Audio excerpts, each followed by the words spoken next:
Nós vamos agora encerrar aqui a família da palheta dupla, né? Nós falamos, começando lá atrás, com a gaita de foles, né? E depois falamos do oboé. Agora nós vamos falar do fagote e, consequentemente, do contrafagote. Nunca esquecendo a origem da gaita de foles, que nós falamos anteriormente, com fortes influências, ascendências, baseado no nosso instrumento, né? E nós vamos ver isso agora também presente nesse instrumento um pouco maior, que é o fagote. Tradicionalmente, nós fomos fazer uma pesquisa, nós vamos ver que o fagote ele é atribuído a ducaína ou baixão, né? Que é apresentado como o precursor do fagote. Só que nós lembramos também, quando nós falamos a respeito da gaita de foles, que existia muitas e muitas versões, porque era um instrumento feito pelos trabalhadores do campo. Eles mesmos confeccionavam seu instrumento. E cada um fazia a sua maneira. Então você tinha diversos instrumentos que eram uma variável de um mesmo instrumento, né? Inclusive alguns apresentaram, mais para frente, conforme nós podemos ver, a bolsa de ar, que foi apresentada para quem não conseguia fazer a respiração circular. Então houve uma variedade muito grande desses instrumentos. E quando esse instrumento veio para a Europa, e ele já estava sendo usado, conforme nós vimos, na Grécia e na Ásia, por incontáveis anos atrás, até mesmo no Egito, ele vem em tamanhos diferentes, né? E nós aqui da Europa, eu falo nós porque nossa cultura é essencialmente europeia, né? Cada um acabou tendo um entendimento do instrumento, simplificando o instrumento, gerando um novo instrumento. E mal sabiam eles que tudo isso que eles estavam fazendo era menos competente do que se fazia há muito antes deles, né? Então essa dulciana, né, ou ducaína, conforme nós falamos, que é dita como baixão, é uma dessas variáveis desse instrumento. Porque esse instrumento, essencialmente, a Europa conhece ele em 8 tamanhos diferentes do instrumento. Então, cada um, do mais agudo ao mais grave. Só que a estrutura musical europeia e a estrutura musical grega e asiática é totalmente diferente. Esses instrumentos lá na Grécia ou na Ásia, eles eram apresentados como música folclórica. Ele não é um sistema tonal definido, não possui uma clave definida, né? E quando ele chega aqui na Europa, há a necessidade dele se enquadrar na orquestra, consequentemente com outros instrumentos, consequentemente com outras afinações. E nisso, eles acabam cada um rumando para uma determinada segmento, conforme nós falamos, né? Então, os maiores que eram feitos foram determinados como um instrumento diferente, como a ducaína. Sendo que era exatamente o mesmo instrumento, ele foi feito por um fabricante. E por que ele fez ele maior? Porque ele achou mais fácil fazer maior, porque ele tinha material para fazer maior, porque ele quis fazer maior, ou porque ele tinha 3 instrumentos, um maior ou menor, ou o menor ele viajava, carregava, o maior deixava na casa dele. Não era por uma questão de afinação. Mas quando a Europa chega, ela entende que é instrumentos diferentes, afinação diferentes, e acabam modelando ele baseado nas suas características, né? Então, assim, até o século XVIII, nós podemos dizer que esses instrumentos, eles não, era muito comum você ter uma variável de meios instrumentos aí muito em cada orquestra. Não existia uma padronização que passa a ter depois. Então, se você fosse numa orquestra, você teria um fagote, noutra orquestra você teria um oboé, noutra orquestra você teria um oboé com bolsa de ar, noutra orquestra teria uma flauta, e cada um são intermediários, feito muito artesanalmente. Não há uma estrutura muito bem definida, conforme nós já falamos, até os próprios maestros tinham a liberdade de modificar o que era escrito pelo compositor, baseado na estrutura da sua orquestra, né? Quando, até 1650, vamos dizer, né, existiam instrumentos aí que era uma variável muito grande, de afinações diferentes, então a música ela não, era tocada mais como modos, né? Eu toco no modo tal, aquela orquestra toca no modo tal, o que seria incompreensível para nós hoje. Hoje nós temos um único modo, né, de tocar. Naquela época não. Eram modos de se tocar. Né? Era uma questão um pouco diferente, baseado na orquestra. Né? Que acontece? Existe um cara muito conhecido ali, que nós já falamos dele, que é o Martin Rothstein. Esse cara, ele era da corte francesa, muito conhecido e tal, e sempre são eles. E ele era um flautista, ele já toca alguns instrumentos e tal, e ele começa a tocar uma variável desse instrumento, o fagote. E muitos atribuem a esse como fosse o inventor do fagote, assim como nós falamos no caso do oboé também, o que é um grande erro. Esse instrumento já existia muito antes de chegar às mãos dele. Simplesmente por ele ser uma pessoa da corte, ele acaba levando a fama, né? Então é atribuído a ele algumas versões da flauta transversal, que ele também teria feito.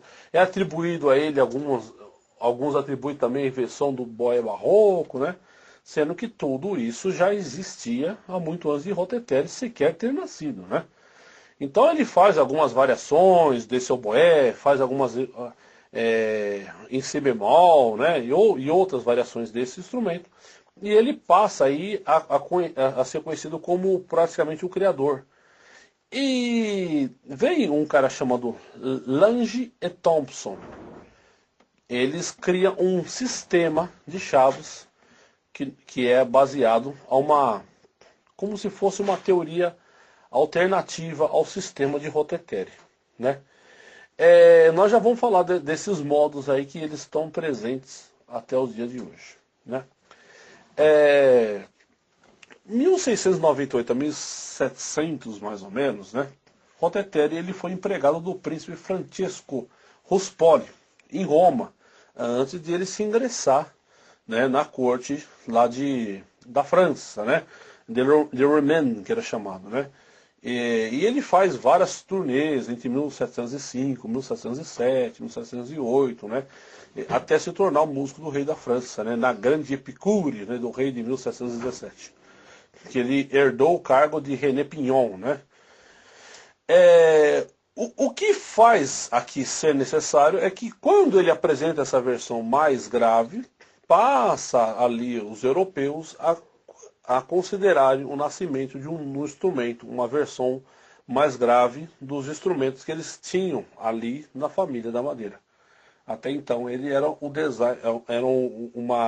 instrumento de paleta dupla, né, que nem todo mundo tocava. Então o simples fato de você tocar um instrumento muito exótico é que quando você faz as apresentações, vai existir solos para você fazer, é um som muito inusitado, então ele fez um sucesso muito grande, né? Então, assim, ele era exímio flautista, ele tocava o oboé, mas esses instrumentos ali naquela época já eram muito tocados, existiam muitos intérpretes. Então, em orquestra existiam muitos flautistas e, inevitavelmente, ele pegava esse instrumento mais grave que só ele poderia tocar e chamava muito atenção. Então, é atribuída a ele essa inovação, né? E ele agrada muito dos compositores, né? Que não Johann Sebastian Bach, Handel, Telemann, Mozart, Weber, todos eles gostam muito desse instrumento, até porque nós falamos anteriormente aqui, que naturalmente, nesta época, os concertos eles eram compostos muito mais grave do que são hoje, né? Ou seja, todas as obras de Bach, quase todas foram transcritas, de Mozart também. Então, se eles vivos fossem e ouvissem as músicas deles, hoje eles estranhariam. Seria muito aguda para os ouvidos dele. Então, quando chega um instrumento extremamente afinado, agrada muito. E são feitos diversos concertos para esse instrumento, né? Há de se falar também que o fagote, ele nem sempre foi um instrumento que ele possuía uma dobra no tubo, né? O contrafagote e no fagote existia um tubo auxiliar. E ele existia em tamanhos muito grandes. Era muito comum, inclusive, uma pessoa auxiliar a segurar o instrumento e outra pessoa a tocar, porque algumas versões dela chegava a pesar 10 quilos, então era muito difícil do músico conseguir segurar o instrumento e executar ele durante um concerto, uma peça, assim por diante. Isso, conforme nós falamos anteriormente, chegou a acontecer, mas muito mais atrás com o trompete. Com as trombetas muito longas, o músico não conseguia manter ela segurando, então existia um auxiliar que ficava à frente, geralmente era o aluno, e o ombro do aluno apoiava a trombeta e para que o professor, que geralmente estava atrás, a tocasse. Né? Ele não conseguiria manter ela naquela posição durante muito tempo devido ao seu peso. E foi percebido nesta época, né, que o tamanho era uma das coisas que modificaria o som do instrumento. Outra coisa que modificaria o som do instrumento, deixando ele mais grave, era o tipo da madeira que você utilizasse para esse instrumento. Então, por ser um instrumento muito grande, ou seja, há muito mais madeira presente no fagote do que há no clarinete, do que há em outros instrumentos, a diferença da madeira ela se faz nitidamente evidente. O tipo do som que ela reflete devido ao seu grande tamanho, né? Então observou-se que fazendo ele menor, mas com outro tipo de madeira, ele poderia produzir o mesmo som do que algumas madeiras, que as versões deles eram maiores. Então não necessariamente só o tamanho produziria um som grave, mas o tipo da madeira, a espessura que você colocava. Então surgem vários e vários detalhes que são acompanhados, né? À medida que foi sendo observado que os instrumentos que nós falamos, quando começam a dobrar os instrumentos de metal, os trompetes, eles começam a querer fazer isso também no fagote, né? E isso foi um grande desafio.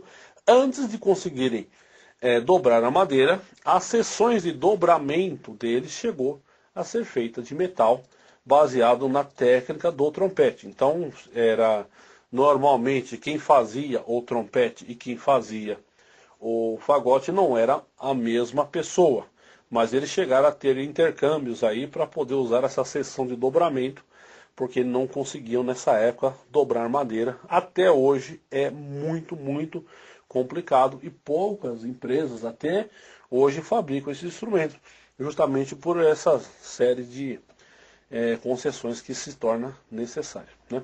A partir do século XIX, esse instrumento ele passa a ser uma época em que ele começa a ser fabricado por grandes empresas, né, que nós temos até hoje, como a Buffet Grampon, e eles se dividem em dois sistemas que estão presentes até hoje: o sistema alemão e o sistema francês.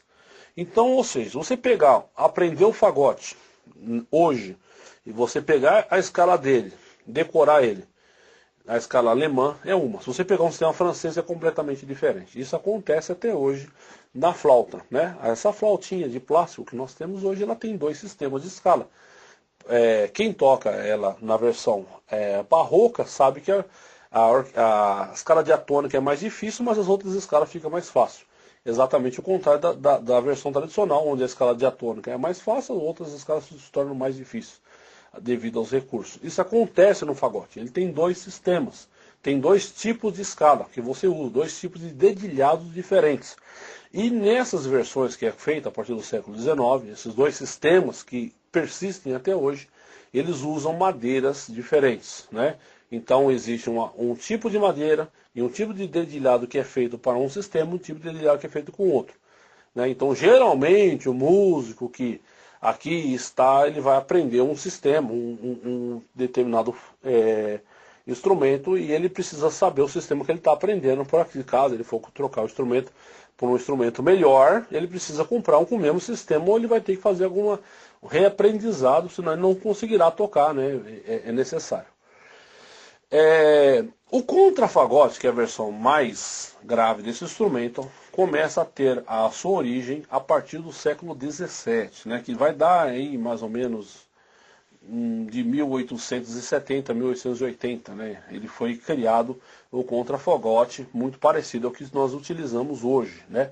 Não há nele aí uma atribuição a uma pessoa em especial. Foi utilizando algumas peças graves, acabou sendo usado alguns desses instrumentos mais graves e ele acaba sendo adotado pelos fabricantes, né? Foi mais ou menos uma ideia coletiva. Adolphe Sax, que nós falamos várias vezes dele, né? Ele também está presente na história do fagote, né? Que nós falamos que ele fez o sax, né, e inventou o sistema no clarinete baixo. Ele pega e ele apresenta uma versão do fagote totalmente de metal, né? E esse modelo que é inventado pelo Adolphe Sax, ele é conhecido como standard do fagote, né? Modelo standard. Esse modelo não pegou muito, embora ele tenha apresente um instrumento final acabado, né? Mas as pessoas ali preferem manter a versão de madeira por diversos motivos, se nós formos apontar. Primeiro, que nós falamos anteriormente, havia aqui uma grande má vontade para com os experimentos de Adolphe Sax, né? Nós falamos que ele morre na miséria, então muitos dos seus inventos foram boicotados, poucos aparecem, né, em evidência isso. E a outra coisa que nós podemos apontar também é porque esse instrumento, eles acreditam que ele é diferente do sax, ele é um instrumento de madeira e assim permanece, né? Hoje nós temos aí, podemos dizer que nós temos 3 tipos de fagotes, né? O fagote mais tradicional, que é isso que nós conhecemos, o contrafagote, e existe o fagotino, que é muito mais difícil de aparecer, que é uma versão mais aguda. E a distância desses 3 modelos é 1/8, exatamente de 1/8 para outra. O fagote está no meio, o fagotino 1/8 acima, o contrafagote 1/8 abaixo. Esse instrumento aí é um instrumento de paleta dupla extremamente, pode-se dizer, personalizado. Ou seja, ele não é dificilmente hoje em dia substituído por um outro instrumento que faça a mesma função, né? Ele tem a sua característica na orquestra muito, muito bem definida, né? Ele não, quando ele aparece, ele não pega peças de outros instrumentos, conforme nós falamos que aconteceu com a flauta, acontece com o clarinete, né? Quando o fagote chega, é necessário fazer peças para esse instrumento. Ele é considerado um instrumento muito diferente dos demais instrumentos, né? Então é isso aí. Aqui nós encerramos um galho com um tronco com diversos galhos de uma árvore, né? Que são os instrumentos de paleta dupla. Lembrando só que quem toca o instrumento de paleta dupla, seja ele qual for, a pessoa tem que ter a disposição, a predisposição à mini escultura, porque todo músico faz a sua própria paleta, porque ela é muito delicada e cada músico se adapta a uma determinada textura de cana ou grossura, e a máquina que faz as paletas para sax, clarinete e assim por diante não é competente até hoje de fazer uma paleta que sirva a todos. As paletas que tem no mercado é só para quem está aprendendo, como base. A pessoa serve mais como modelo. O próprio músico faz a sua paleta. E outra característica muito notória desses instrumentos é que as paletas costumam durar pouco tempo demais. Então o instrumentista ele tem que estar sempre fazendo palhetas, porque ao contrário do clarinete, ao contrário do sax, que dura aí, pode-se dizer, até 2 ou 3 meses, né, dependendo da frequência do músico em tocar e da dureza que ele escolhe a palheta. Esses instrumentos não. Eu já ouvi falar, conversei com vários músicos, oboístas, fagotistas, que normalmente ela dura de 1 a 2 semanas apenas. E ele já tem que estar trocando por outra palheta. Então, e outra característica muito presente é que quando a palheta começa a aparecer muito som, ou seja, ela atinge o seu auge vibratório, né, que a palheta nada mais é do que vibração, ela já termina a sua vida porque ela encharca também. E a partir do momento que ela encharca, ela não vibra mais, é necessário descartar e fazer outra. Então, músicos que viajam a longa distância, assim, eles andam com equipamentos dentro da mochila deles, para quem toca com fagotista ou com oboísta ou com corno inglês, vê que as pessoas andam com uma diversa sorte de materiais para fazer palheta durante as suas turnês, né? Eles andam com bolsas, e ali tem alicate, ali tem vários materiais, que é uma característica só deles, porque a maioria dos instrumentos, como nós aqui, né, sempre levamos os nossos instrumentos para alguém mexer. Então eles geralmente são muito hábeis nisso, né? Então para um oboísta ou para um fagotista fazer uma palheta para clarinete, para sax, é brincadeira de criança. Eles fariam isso aí em minutos, né? Não representa desafio nenhum para eles. A palheta deles é muito mais delicada, é duas, tem um sistema de amarração complexo e eles fazem isso com certa facilidade à medida da prática dos anos. Beleza? Então é isso aí, gente. Um excelente final de semana para nós aí. Fiquem com Deus.